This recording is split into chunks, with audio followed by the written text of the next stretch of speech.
Qualified, professional, and compassionate doctors talking real solutions to real health problems.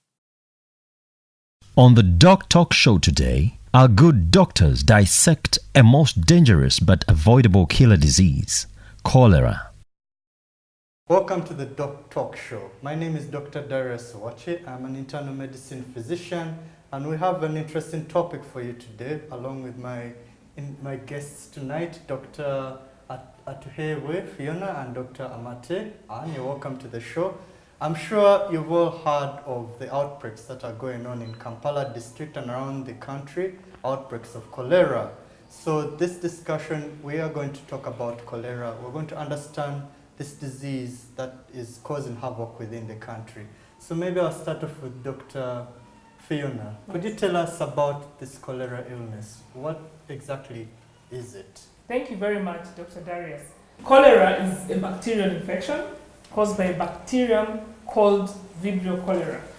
This Vibrio cholera in the human body releases toxins that causes what we call acute severe watery diarrhea, meaning the diarrhea starts immediately all of a sudden, and then it is too much. It is not the usual where someone goes 3-4 times, but it is too much and has a lot of water being released. And because we have a lot of water being released through the diarrhea, it leads to dehydration. Someone loses most of the water that they have, and this is what usually at the end causes death, complications, and then death. Well, it sounds like a very severe illness, as you've described, a very severe diarrheal disease. Okay, one is interested to know how can one contract such a disease. Dr. Anne, you want That's to tell right. us how it's contracted? So what happens with cholera, like Dr. Fiona said, it's caused by a particular bacteria. It's called Vibrio cholera. And so what happens is that somebody should have ingested it. It's usually found in stool. It's called what we call fecal matter. So somebody would have taken it and would have eaten it from one form or another, from one source or another.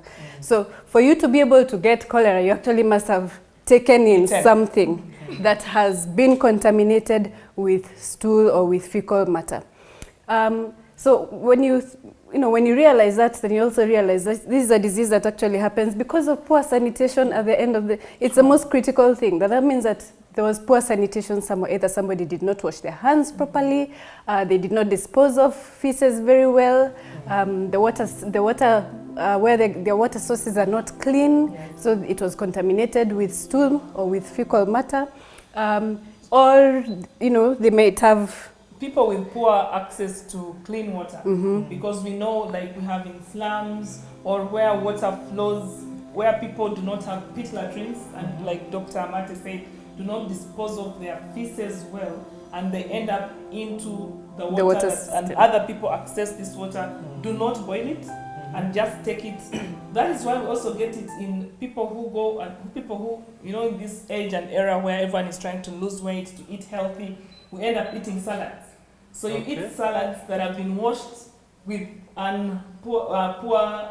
poorly cleaned water that does not have chlorine, or water that was not treated, was not boiled. That's absolutely right. Then you end up having feces in the vegetable salad that you're eating in a very maybe nice and clean place. Then you end up actually eating feces that contained Vibrio cholera from another patient, and a healthy person gets cholera. So you bring out the point that it's a problem of hygiene and sanitation. Yes. That people do not wash their hands properly, like when they're handling food, or if, for example, like there's poor latrines and the latrines contaminates the water sources. Yes. Exactly. That's how people get the cholera. Yes. And that's why you find in some villages, some people have put in effort to ensure that the sanitation and the hygiene in the village is very good.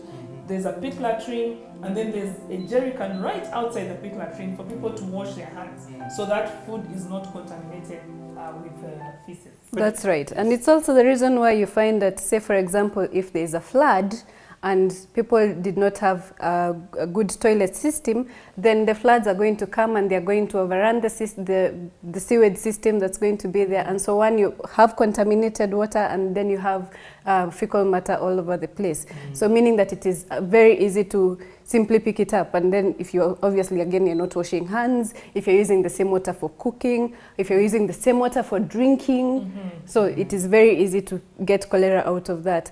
The other thing that, the other thing that we must remember is sometimes in our communities back home in the villages, especially where we have rivers that are near homesteads and that people tend to go to the toilets somewhere upstream in the river, and then somewhere downstream somebody is fetching water. Yes, it happens a lot in the rural areas. Yes, so that's also another very easy way of transmitting it, and so you find that that is where you're going to get cholera. Could that be the reason why they say some books call it the disease of poverty? Is Unfortunately, yes, because it means that those, the communities where you're going to find cholera, it's a community where you don't have a latrine, or you don't have enough latrines, you don't have a good sewage system, you don't have, And these are the same people who cook food without washing their hands. Low literacy levels, at least in school, they now emphasize to children right from a young age: wash your hands after the toilet, wash your hands before eating food. So, and children know it. So in this, why they call it a disease of poverty, like Dr. Amma said, it's because of the people who can't access these basic needs, basic sanitation needs, and also low literacy levels, that they cannot do what is expected. That's right. And you must remember as well that it's also these same communities that are not able to keep food properly. So you've kept food and maybe you've eaten it while it's hot, and that was good enough. But when you have leftover food and it was maybe kept somewhere in a sufuria on the floor, you have a child coming playing around, did not wash their hands, they just came, scooped a bit of it, ate it with their hands, and there you have the disease. Wow. Okay, wow. And the funny thing with cholera, unlike other diseases that sometimes affect particular age groups, it affects everybody. Every age group. It affects, so it doesn't really mean it will affect mainly the young children more. No. Or pregnant women, or men who drink alcohol. No.